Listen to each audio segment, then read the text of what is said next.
Situated in the northwest region of Cameroon, as other areas of the region, Acha population is affected by climate change. Livestock system is the most prevalent form of agricultural land use in the Acha and Momo division and the northwest at large.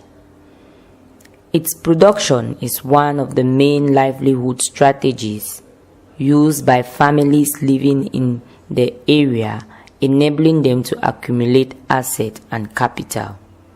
It also provides a major pathway through which poor rural families can improve their income and social status.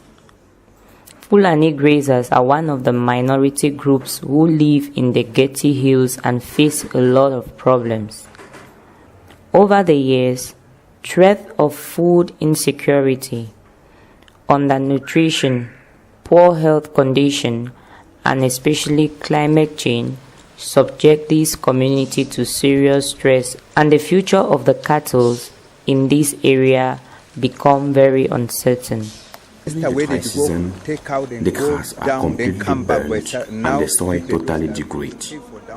When the cow has eaten the remaining grass, we have to take them on transhumance for at least 2 months. After this period, without our family, we come back.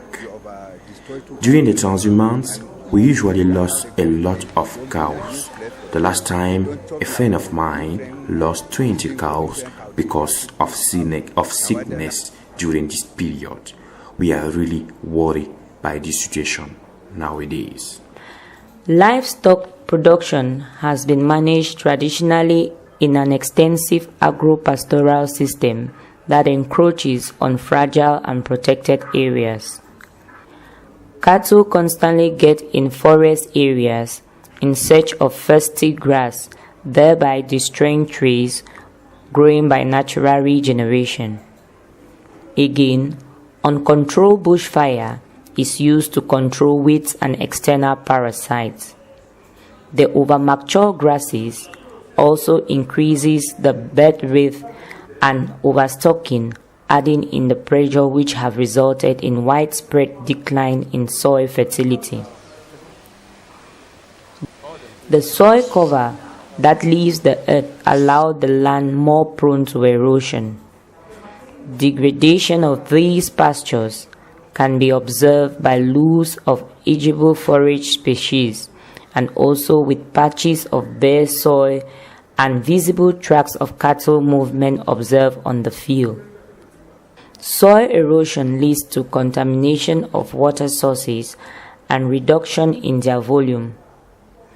Water quality is also affected because animals are watered directly from the streams, damaging the existing vegetation and soils in the adjacent riparian forests.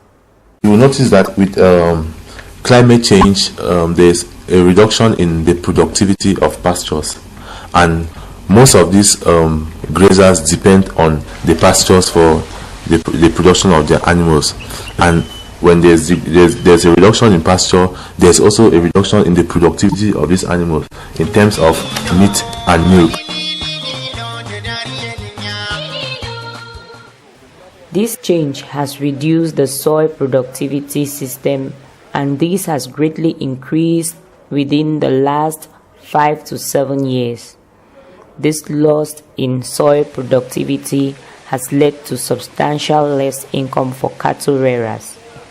The degraded pastures lead to transhumance, whereby young families leave their houses during the dry season in search of pastures in the valleys. In order to face this, the Fulani people have tried to put in place some practical solutions. In this area, the grazers mostly practice transhumance. That is, part of the family moves with the cattle to the valleys where you can get fresh grass even during the dry season. However, we have noticed that some of them are doing some oversowing of improved seeds such as Brachiaria, Stylosantes, Desmodium to improve on the natural pastures.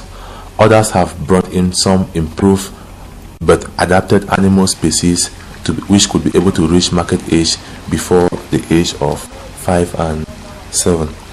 Some of them have created fodder banks. In these fodder banks, they have planted Guatemala grass, which during the dry season they cut and feed their animals directly.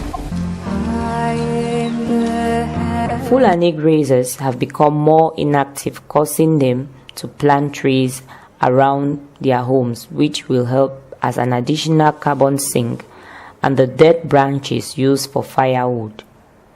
Although the Fulani Grazers have tried to look for solutions to their problems, a lot has to be done to enable them continue expecting a better income for this activity.